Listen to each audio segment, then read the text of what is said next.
What are you making right now? Are we hanging out? Are we making stuff together? I hope so. What are you making? Hello, darlings. We're gonna hang out today and talk about the importance of making things with your hands.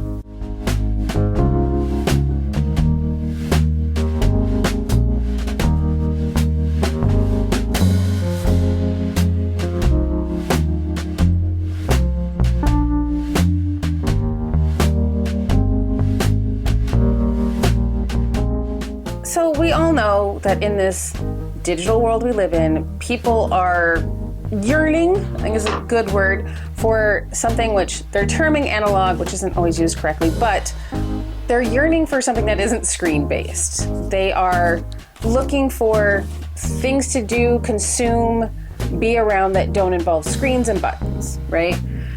You can absolutely create beautiful works of art digitally, right? We know people who this is their job, this is their thing.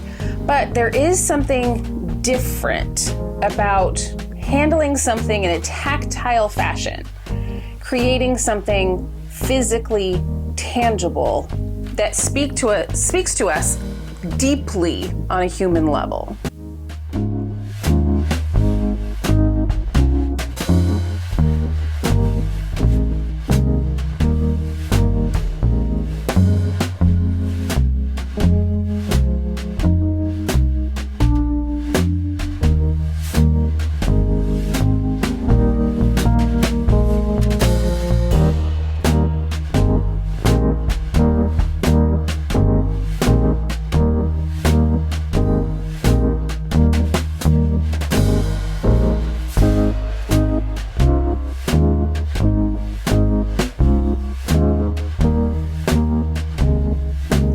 So there was never a time where I started making things. I've just always made things. Okay, first of all, while we're chatting, I am opening this vintage Fashion Flair suede belt kit. It's make by number, so easy to do. I don't know if this kit is complete or anything. This is one of those late night eBay purchases, and so far I'm pulling out an empty bag. So we'll see. But yeah, I was never one of those people that, kind of came to creating later in life. I was one of those kids that was in my room with construction paper and glue sticks from, any time I can possibly remember. I was always making things. It's very much how I ended up in the teaching world that I was in, where I was teaching about creativity and teaching about why humans have the need to make things and how it's important for our civilizations and cultures throughout the world.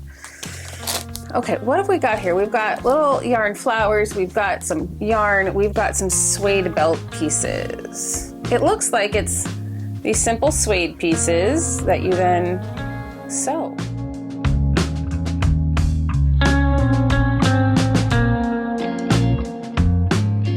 And throughout history, we've had different concepts of what is art, what is craft, what is just human existence.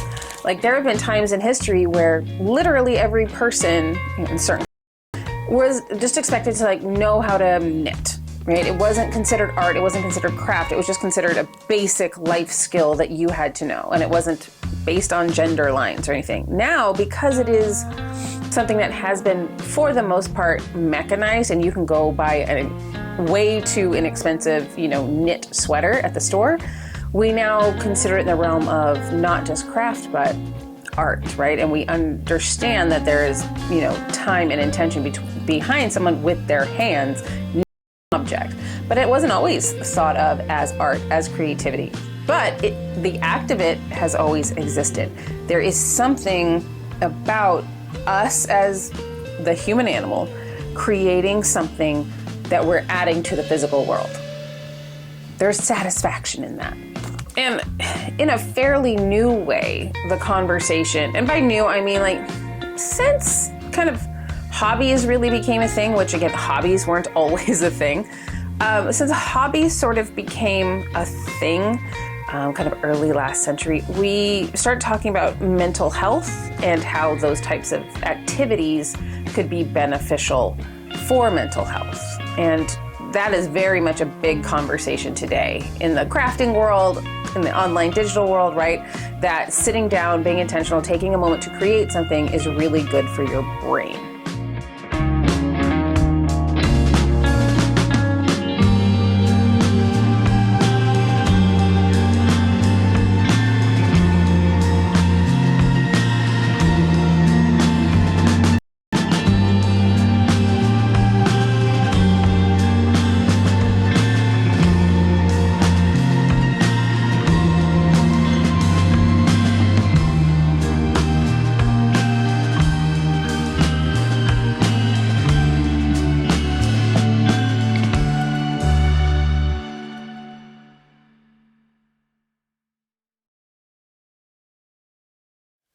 When I was teaching, one of the main tenets that I taught was by a psychologist named McCalls, which, amazing name. I used to give extra credit if students could spell his name right on an exam, but he came up with the concept, or he named the concept of flow with a capital F. This idea that when you are in an activity, generally a physical, manual, semi-repetitive task, that your brain gets into a state where it is just being, it is flowing, it is very meditative. And you lose track of all other sorts of markers like time and hunger and bodily cues and urgency. You are in a state of flow. And there's a lot of discussion about us losing that when we are in a multi-screen world, right? Like when you are scrolling the TV looking for a movie to play while you've got TikTok on your phone, while you're, checking emails on your laptop, right? There's no way to get a flow state with all of that occurring. There just isn't. You can distract yourself, you can, entertain yourself, but getting into a state of creative flow is never going to happen when you're doing that.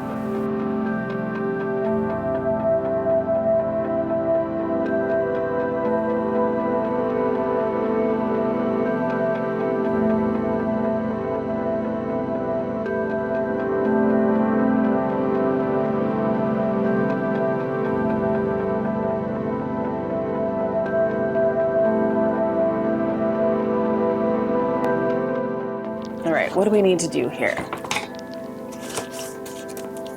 Oh, it's handwritten in like super cute 70s handwriting. 1972. Oh my gosh. Handwritten instructions.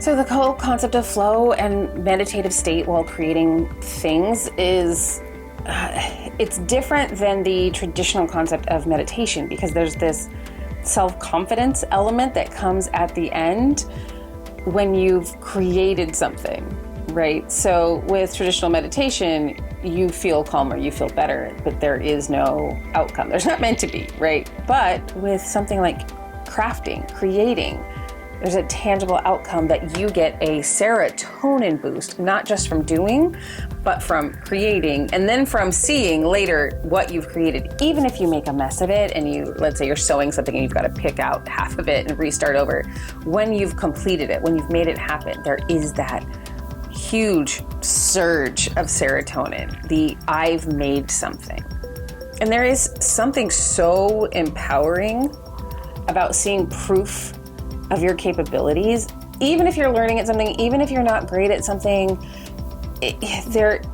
there's still something so empowering in the I'm learning. I will be able to do. Look at me, I'm doing. There's something so human about that. And one of the things that creating does, it's not just the doing of the thing, there's the thinking element, right? The creative problem solving, the coming up with solutions and ideas and inspiration, the critical thinking skills that come along with crafting and making and doing. It's something that isn't celebrated in the same way. I actually saw a TikTok the other day. It was kind of fascinating. This guy I think he just kind of learned how sewing goes. And he said, if you can make a sleeve work, I'm convinced you can build a house. And it's one of those things where I've had so many conversations with clients who say, I can't become an investor because I'm bad at math. And, they'll sew, and I'll be like, yeah, but there's so much more math involved in sewing. There's so much more problem solving involved in making a skirt fit than there is in buying a mutual fund. It is one of those things that is not considered, and I think mainly because a lot of crafts are seen as sort of in the women's realm. Take with that what.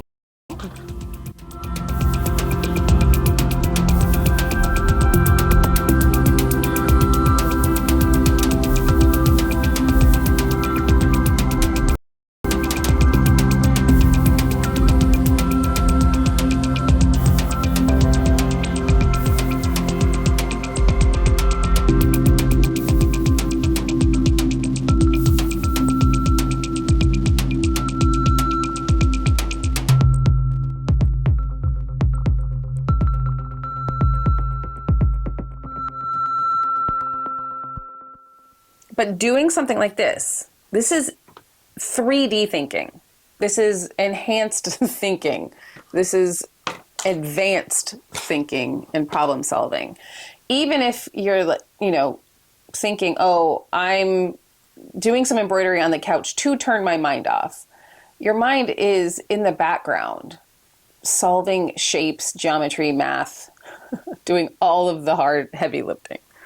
Working with physical materials requires you to think spatially, requires you to think a few steps ahead, which is never going to serve you poorly in everyday life. I love that I'm over here really worried about the pattern, when the thing is no one else is going to know what the pattern was meant to be, so I don't know why I'm stressed about making it look just like that. I don't need to stress. I can do whatever I want, because this is my creation. This is fun though. I like this. This is such like amalgamation of my favorite things. It is fashion and crafting. And then I'll get to wear it, which all of my favorite current obsessions.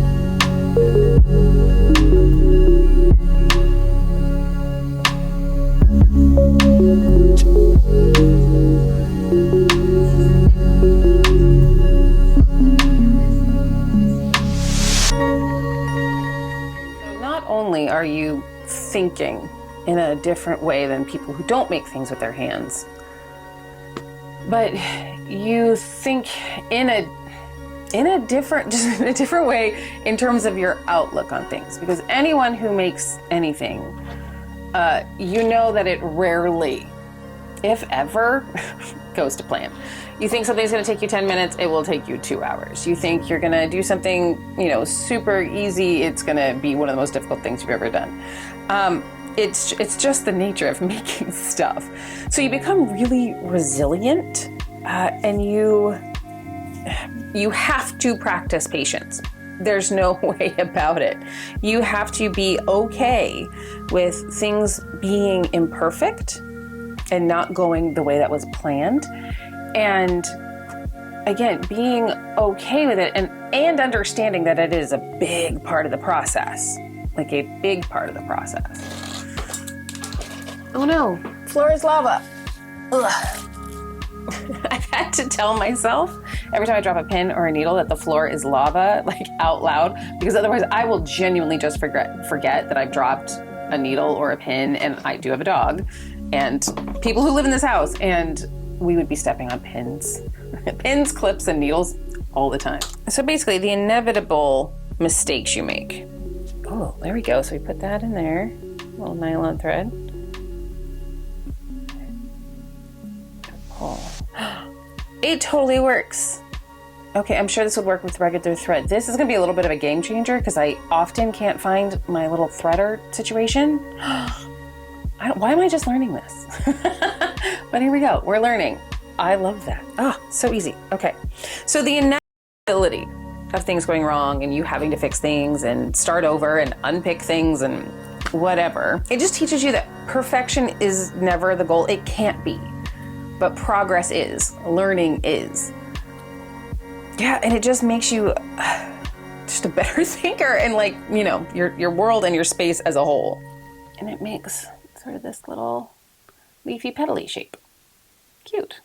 Ooh, focus. Leafy petally shape right there. So we're gonna do a bunch of these. So not only obviously are you using your brain in terms of solving problems and that sort of thing, but just the physical dexterity, the connecting your brain to your hands.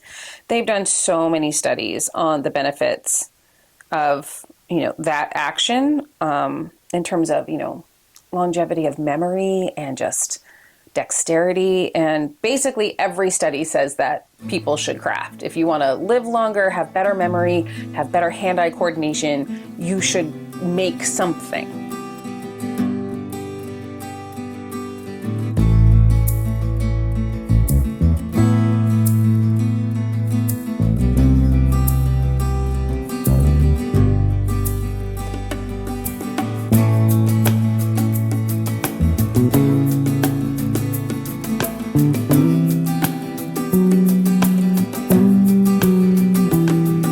As humans, in the history of making stuff, we have gone through these phases of craft versus kind of mass production. People don't think about it, but even in ancient times, we had a form of mass production.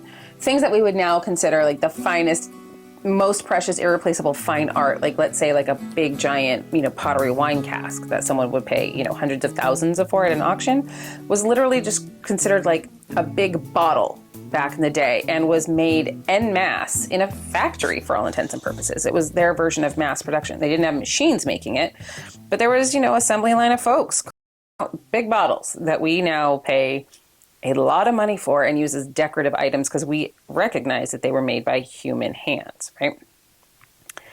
And how we view mass-produced things versus handmade things on a small scale, it does shift based on where we are socio-politically, economically, culturally around the world.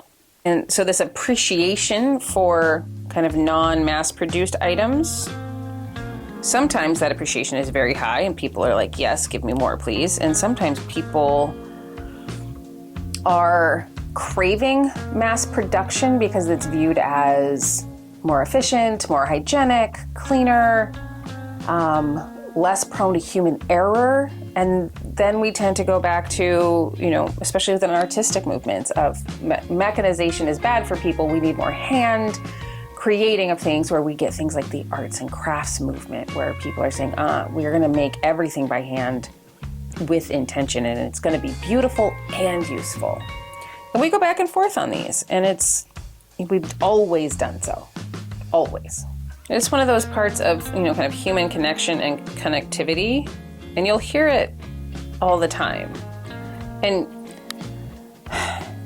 you know, this idea of what is valued, you can get a sense of that if it's just it's like wedding season right now, right? If you're going to a wedding, There is the, hey, we've got a registry, we want all of the amazing cookware that's in our registry, versus someone saying, oh, hey, I knit you, a decorative pillow for your new home.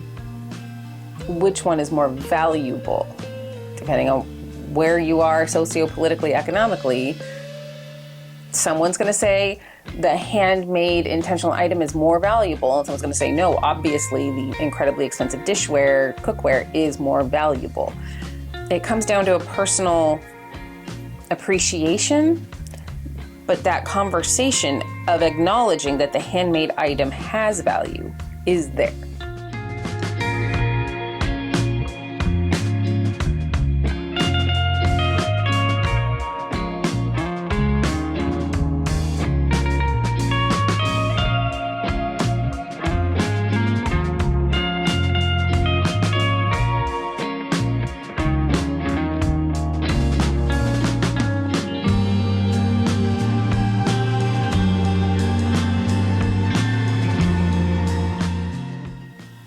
Little flower guy was supposed to be this direction. I put it this direction, so now he's in these big holes, and these little tiny holes aren't fitting this big old needle. I have a feeling with just a few more shoves and pulls, it'll be fine. Or maybe not. Yeah, manual creation of things is just something so fundamentally human that it does connect all of us, whether you actively engage in it yourself or not.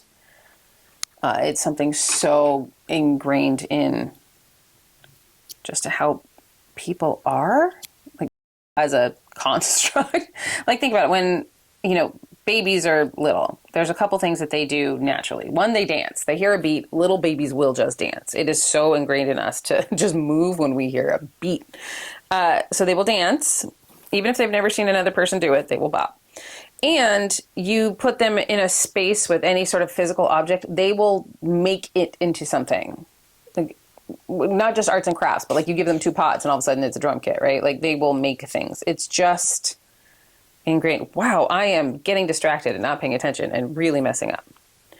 So yeah, there is this idea that it's creativity, making things is something that we as humans have to do. Like, we just have to. There's something in our DNA.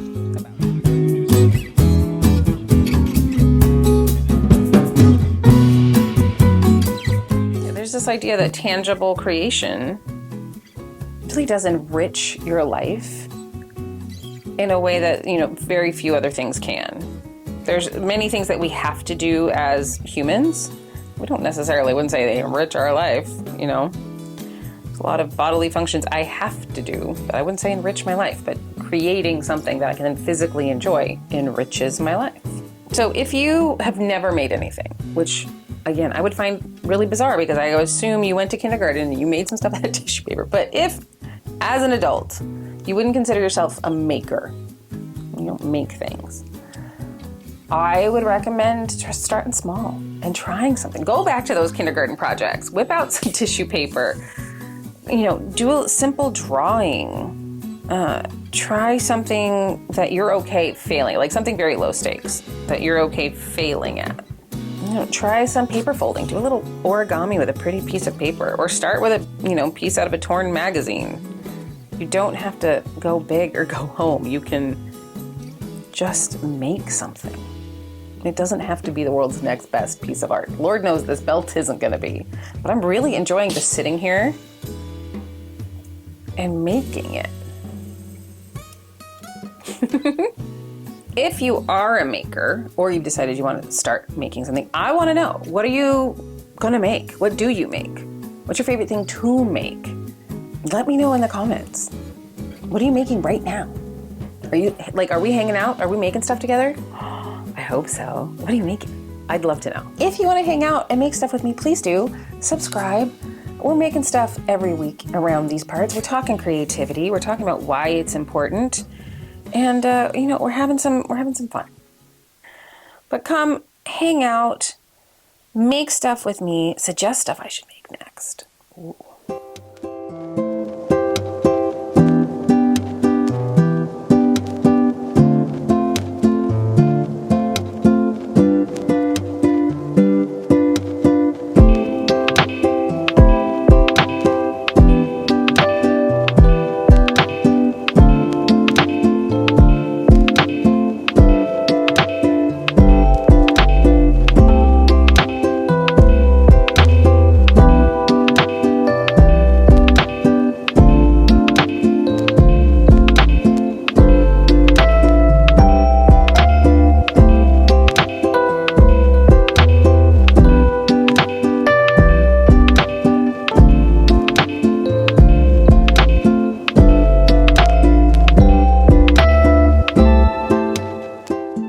I say you next time, stay creative, stay crafting, stay cool, and I'll see you soon. Bye.